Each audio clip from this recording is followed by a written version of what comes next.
ಈಗ ಕರ್ಣನ ಅಸಲಿ ಆಟ ಶುರುವಾಗ್ತಾ ಇದೆ.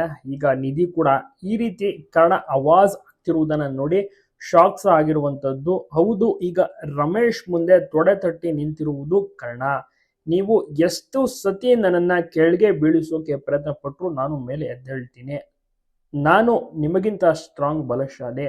ನನ್ನನ್ನ ಕೆಳಗಡೆ ಬೀಳ್ಸೋಕ್ ಆಗೋದಿಲ್ಲ ಅನ್ನುವಂತ ಒಂದು ವಿಚಾರವನ್ನ, ಚಾಲೆಂಜ್ ಅನ್ನ ಸಹ ಈಗ ಕರ್ಣ ಮಾಡ್ತಾರೆ. ಜೊತೆಗೆ ಅಸಲಿ ಮುಖ 2.0 ಅಂತೆ. ಇನ್ನು ಮುಂದೆ ಕರ್ಣನನ್ನ ನೀವು ನೋಡ್ಬೋದು ಅಂತ ಈಗ ಚಾಲೆಂಜ್ ಅನ್ನ ಹಾಕಿರುವುದು ರಮೇಶ್ಗೆ.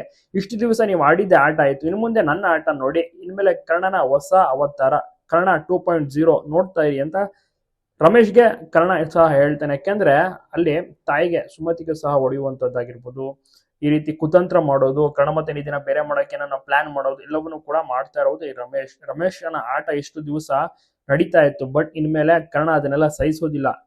ಪಾಪ ಕರ್ಣನಿಗ ಸಹ ರಮೇಶ್ ಹೊಡಿತಾರೆ ಬೆಲ್ಟ್ ನಲ್ಲಿ, ಆದ್ರೂ ಕೂಡ ಕರ್ಣ ಸುಮ್ಮನೆ ಇದ್ದು ನಂತರ ಬೈಯಕ್ಕೆ ಶುರು ಮಾಡ್ತಾನೆ. ಬಟ್ ಯಾವತ್ತೂ ಕೂಡ ಕೈ ಮಾಡಿಲ್ಲ. ಕೈ ಮಾಡ್ಬೋದಾಗಿತ್ತು ಬೇಕಾದ್ರೆ ಕರ್ಣ, ಬಟ್ ಕೈ ಮಾಡದೆ ಕೇವಲ ಬಾಯಿನಲ್ಲಿ ಒಂದು ಅವಾಜ್ಗಳನ್ನ ಬಿಡುತ್ತಾ, ಏನು ಸ್ಟ್ರಾಂಗ್ ಆಗಿ ಡೈರೆಕ್ಟ್ ಆಗಿ ಹೇಳುತ್ತಾ ಉರಿಸುವಂತ ಕೆಲಸವನ್ನ ಕರ್ಣ ಮಾಡ್ತಾ ಇರೋದು. ನಿಮ್ಗೂ ಕೂಡ ಇಷ್ಟ ಆಗ್ತಿದೆಯಾ ಕರ್ಣ 2.0 ಹೊಸ ಅವತಾರ, ಹೊಸ ಮುಖ? ತಪ್ಪದೆ ಕಮೆಂಟ್ ಮಾಡಿ. ಇನ್ಮೇಲೆ ಅಸಲಿ ಆಟ, ಅಸಲಿ ಟ್ವಿಸ್ಟ್ ಶುರುವಾಗುತ್ತೆ, ಮಹಾತಿರುವು ಶುರುವಾಗುತ್ತೆ. ಎಲ್ಲರೂ ಕೂಡ ನೋಡ್ಬೋದು. ತುಂಬಾನೇ ಚೆನ್ನಾಗಿ ಬರ್ತಾ ಇದೆ. ಕಿರಣ್ ರಾಜ್ ಅವರು ಸೂಪರ್ ಆಗಿ ನಡೆಸ್ತಾ ಇದ್ದಾರೆ. ಇನ್ನ ಅದ್ಭುತವಾಗಿ ನಿತ್ಯ ಪಾತ್ರವನ್ನ ನಮೃತ ಅವ್ರು ಮಾಡ್ತಾ ಇದ್ದಾರೆ. ಇನ್ನ ನಿಧಿ ಪಾತ್ರವನ್ನ ಭವ್ಯ ನಿಭಾಯಿಸ್ತಾ ಇದ್ದಾರೆ.